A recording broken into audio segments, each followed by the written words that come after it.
O Lantz, nessa época, já era um especialista na criação de desenhos animados de baixo custo, desenhos que gastavam menos dinheiro para ser produzidos e que, apesar de não serem um primor como as outras Disney, até que davam pro gasto.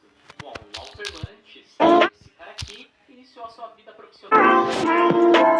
Começou como criador de um dos mais importantes jornais lá de Manhattan e, com muito esforço, ele conseguiu aos poucos subir de cargo, até entrar para o time de animadores com desenhos animados, inspirados nas tirinhas publicadas pelo jornal que ele trabalhava. E graças à sua primeira experiência, algum tempo depois ele se mudou para Nova York, onde ele passou a trabalhar num importante e inovador estúdio de animação daquela época, que foi a Brain Productions, uma produtora que, diferente das demais, que ainda mantinham um estilo de animação mais artesanal, passou a adotar um estilo mais inspirado nas grandes indústrias, um estilo de linha de montagem, onde cada funcionário era responsável por uma etapa da obra final, o que era um método bem mais rápido e barato, diga-se de passagem. Só que, obviamente, havia um contraponto. Por passar por várias mãos, a animação ficava um pouco comprometida em seu resultado final.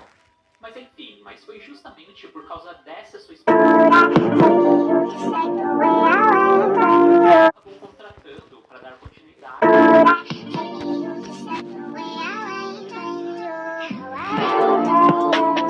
do Disney, o Oswaldo até que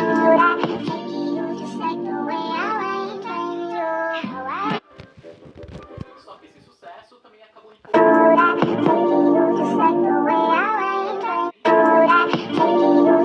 animação, o estúdio que era afiliado lá para metade da década de 30, mais ou menos, devido à concorrência de outros desenhos animados.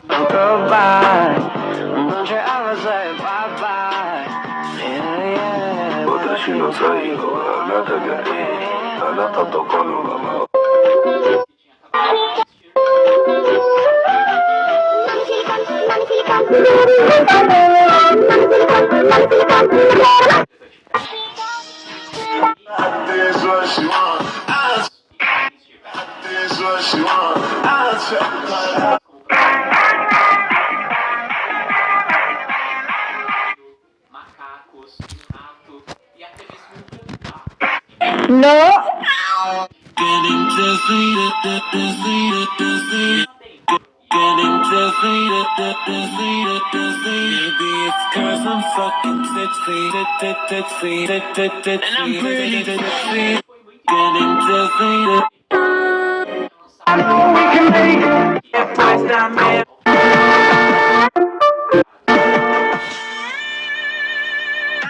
Traria uma surpresa a mais, uma surpresa que surgiu como um personagem secundário, mas que conseguiu ficar bem mais popular que o protagonista da empresa do nosso animador, lançado em 1940, que é justamente aquele que temos o Pica-Pau Maluco como antagonista. Bom, pessoal, quando em vida, o Walter Lantz costumava contar uma história de que ele tinha se inspirado num pica-pau real, que infortunou ele e a sua esposa quando estavam em lua de mel, para criar esse personagem.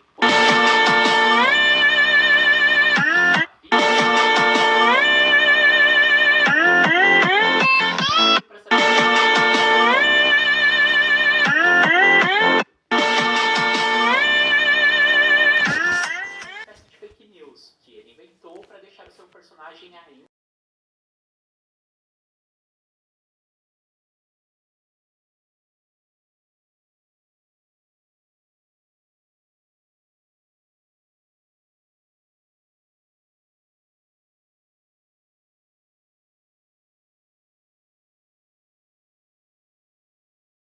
que o Pica-Pau bebeu muito dessa fonte.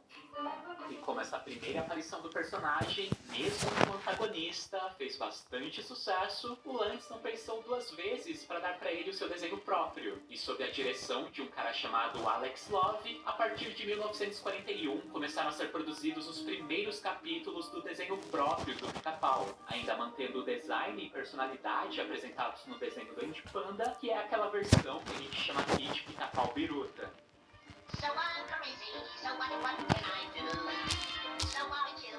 A ideia foi imitar o ritmo super acelerado das animações que mais fizeram sucesso na época, como aquele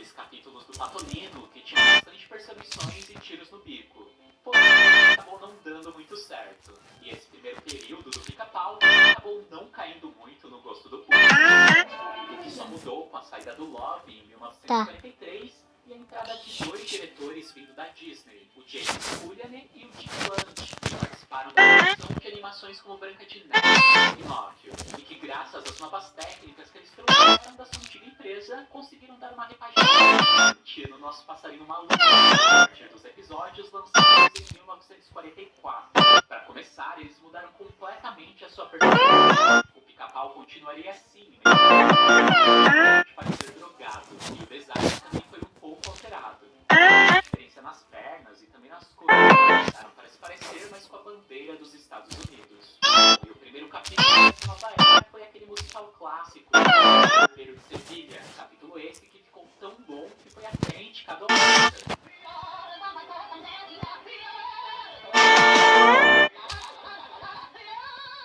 E foi ele que deu início ao período de do nosso Pica-Pau, o período que tiveram os melhores episódios e que foram os coadjuvantes mais marcantes, como o Leôncio e o Zé Curubu.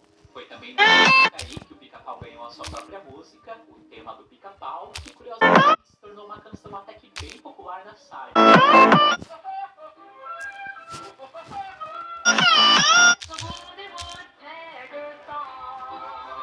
Porém, quando a sorte é muita, o santo desconfia. Em 1949, o estúdio de animação do Atlantis infelizmente acabou passando por sérios problemas, que se iniciou de um contrato com uma das suas principais distribuidoras e, para piorar, o dublador original do Pica-Pau abriu um processo sobre o uso indevido da risada que ele tinha deixado.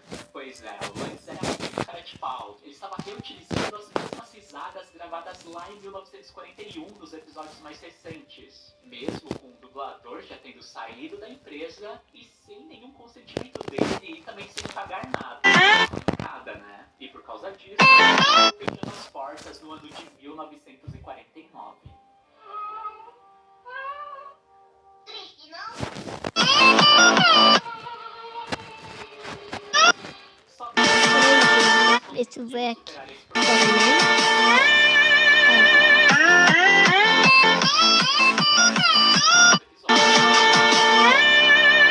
Que ocorreu em 1900, com a chegada da televisão e que acabou culminando em uma mudança drástica na realidade. Então, como a gente já havia comentado, até então os desenhos animados nos Estados Unidos eram produzidos para os cinemas. Cinemas esses que tinham um público adulto. Sendo assim, era natural que eles fossem tão politicamente corretos ou ser educativos. Porém, tudo mudou com a chegada da televisão. Para o público infantil.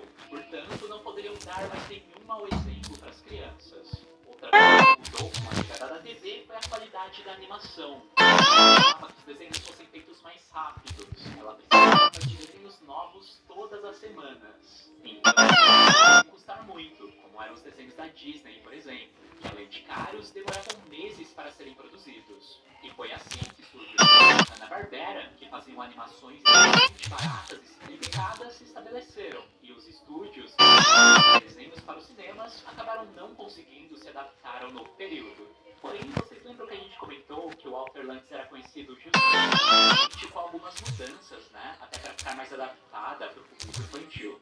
Vamos ver o que tem nessa... Nessa parte que o topete do Pica-Pau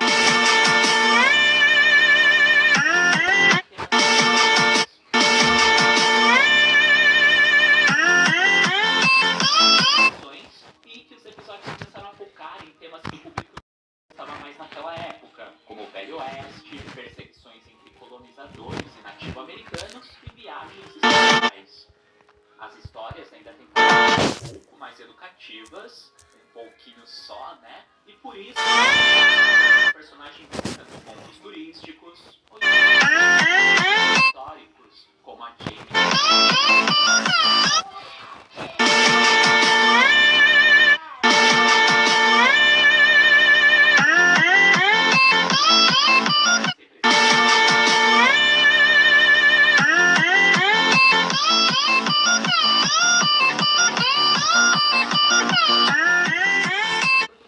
Diversos episódios para TV em anos alternados, até que chegou um momento em que o Walter Lantz já estava se sentindo velho e cansado, e não queria mais tocar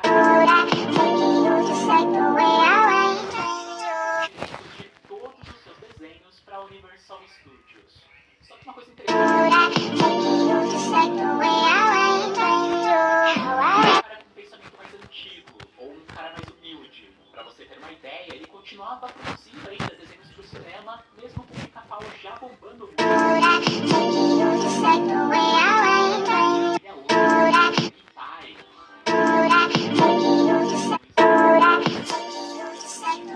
Foram juntados com a turma do Pica-Pau, foram Então foi isso, gente. Espero que vocês tenham gostado. Então, tchau. criados